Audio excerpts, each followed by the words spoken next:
Thank you, Spirit. Thank you, guides, for your wisdom, your inspiration, your guidance, your protection, and above all, your presence with us. So, okay, this is going to be a clarity reading. This is for folks that are really trying to, get clarity on either their soul's purpose or perhaps a direction that they're trying to move in their life. So let's see what Spirit has for us today. Thank you, Spirit. Thank you, guides. By the way, thank you all for your comments. Special shout outs to the people that had the readings with me, that won the free giveaway readings. We'll be doing more of those as well. Number 11, the Maya.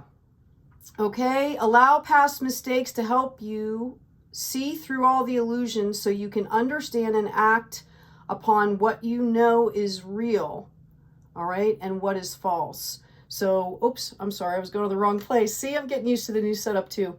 So basically, this is about discernment, okay? Seeing through those illusions. Check out her headdress there. It's phenomenal. It's the number 11, all right? So we've got some angel number happening there, okay? We also have the shadow, which is number 3. Making a friend and ally of your shadow side is necessary for becoming your authentic self, a key element of true success. Our shadow side is just as much as a part of us as our light side, okay? It's like our divine feminine and divine masculine, all right? They are both definitely integral parts of us and something that we need to make friends with to integrate in order to move forward in a balanced way, all right? So let's get a couple more cards here, and then I'm going to do a tarot reading. What do we have coming out of this deck here? What do our folks seeking clarity need to understand? We've got She-Wolf, unleash the wild within. So while you're being discerning, while you are integrating and learning about and discovering and making friends with your shadow side, it's a reminder to have fun with this, okay? Life is an adventure as well. If you're practicing daily self-care, okay, and you're expanding on that practice, right, which we do daily. Once we set that momentum, it happens kind of organically. And once you do that, all right, then it's a reminder to have fun with the process too, okay? So I'm going to move these out of the way. Again, I'm getting used to my space here. And let's see what the cards have for us today. Thank you, angels. Thank you, guides. I'm going to do a 5-card spread for people seeking clarity. Oh, a couple cards wanting to come out here. I think I need to make a little more space. There we go. Let's see what's going on. Okay, we have the upside down hangman. This shows me that you are already moving forward. Whether you feel it or not, there are shifts that are happening here for you. Yeah, we've got the Page of Cups coming in your desires position here. And this is showing me that you guys are starting to understand how to bring love and that flow into your life, okay? And that this is your desire. It's a page energy, so it's a little bit tentative maybe, okay? But it's still happening for you, even if you don't quite feel it yet. It's all kind of about tuning in. You know, self-care is a great way to do that, tuning into your authentic self. In the unexpected here, we have the upside down hermit.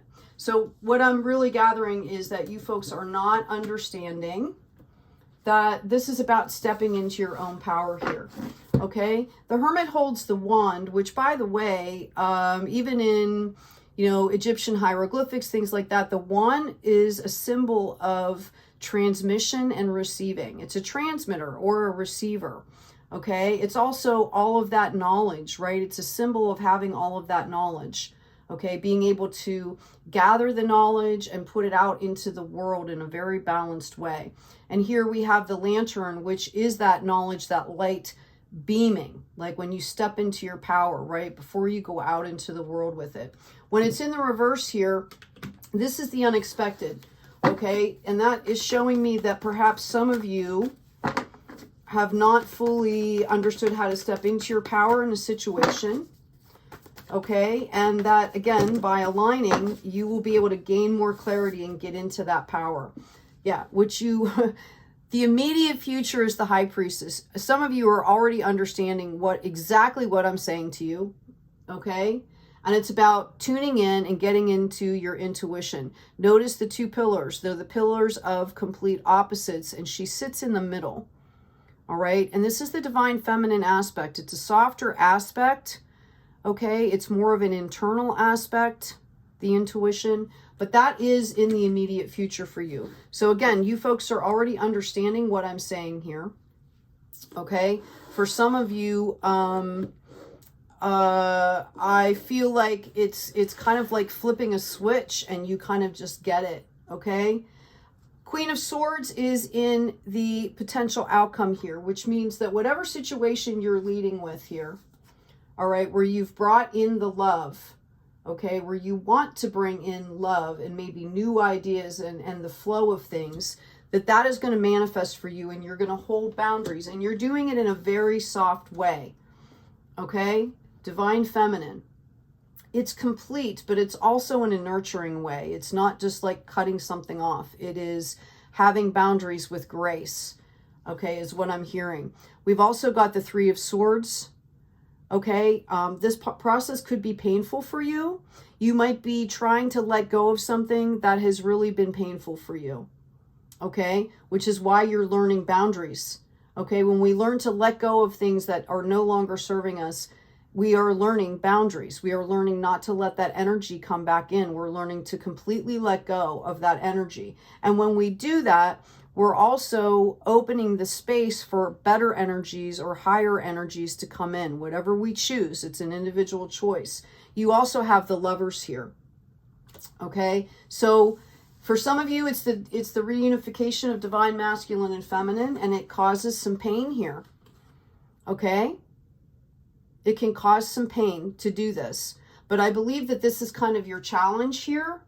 Okay, that you are building up to this space where you can finally let something go. Let's get some clarification here for you. Thank you, angels. Thank you, guides. Whoa. All right, that was obviously way too many cards here.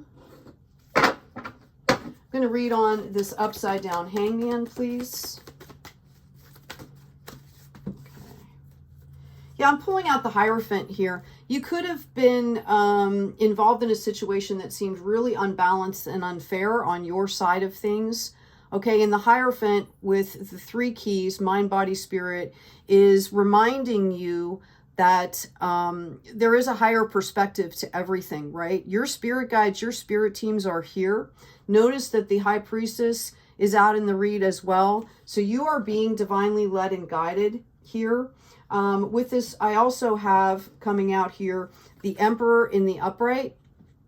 You could have been dealing with some rigid ideas, philosophies, dharmas, you know, something that might have been really, you know, kind of rigid, not allowing tolerance, not allowing a heart mindset to come into it here. Oh, I'm sorry, it's the Empress. I read it as the Emperor. Wow. Okay, well, okay, so coming from the Hierophant, then this is amazing. Okay, reading on the Hangman, where you might have been reflecting, you're moving on. You've got the Hierophant coming in, which is going to give you balance, which is letting you know, okay, letting you know that your spirit team, your higher self is with you 100,000%. Okay, mind, body, spirit, all coming together as one. And then we have the Empress, and I apologize. I don't know why that Emperor came in. Somebody obviously needed to hear that. 3, mind, body, spirit, right? Just like the keys on the Hierophant. All right, this is about birthing entirely new worlds here. Okay, the Empress can birth an entire planet. Okay, and that's kind of what we're doing when we're letting things go. We're holding that space to bring in new things, which is the rebirth process, right? Fertility, growing new things, planting seeds. We've got the 10 of Wands coming out here in the upright. This is showing me that you've been feeling overwhelmed, but you are going straight into a harvest here. This is going to be This is going to be incredible for you. You are going straight into a magnificent harvest. It might seem a little overwhelming. Okay, I'm hearing, you know, take care of yourself, pace yourself, stay authentic. If it's overwhelming, show yourself some compassion, right? Explain to people, hey, I'm a little overwhelmed right now. Can I just have a minute? Just communicate, okay? When I asked about the Page of Cups, I got the Lover's card again. So, again, I really feel like for a lot of you, this is your unification of your divine masculine and divine feminine. And when that happens, you become whole. Okay, you're able to act with compassion and in a heart space and yet be logical at the same time. It's a very balanced card here. Okay, so know as you're seeking clarity that this is where you're headed. How exciting. Let's ask about the Hermit here. Yeah, okay, I have the Three of Swords again, mind, body, spirit. You are basically healing from something that was devastating. Okay, it could have been recent. It could have been things coming up from a long time ago. All right, that's why you're not stepping into your power immediately. That's what the unexpected is maybe as you move forward, maybe some stuff comes up that hits you that you really like weren't expecting. Okay, and it might throw you for a loop a little bit here. We also have the Ace of Wands in reverse. It's going to throw you off your passion track. Okay, it could be dealing with somebody in particular. There could have been a gift that you received that you thought was going to come into fruition that didn't.